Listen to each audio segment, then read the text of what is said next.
কেউ যদি তোমারে বলে যে আমি সব জানি, তুমি 2 আঙ্গুল দেখিয়ে বলো তুমি কিচ্ছু জানো না। তোমার শিখার অনেক বাকি। জাননেওয়ালার উপরও জাননেওয়ালাও আছে, ঠিক কিনা? এজন্য আমরা যেন বিনয়ী হই।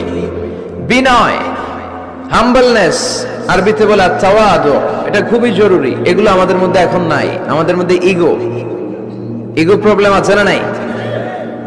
অহংকার, জেলাসি, অ্যারোগ্যান্স, এগুলো থেকে সম্মানিত ভাইয়ের আমাদেরকে বেরিয়ে আসতে হবে। দেখবেন সমাজে যারা খুবই হাম্বল, বিনয়ী, তাদেরকে সবাই পছন্দ করে না?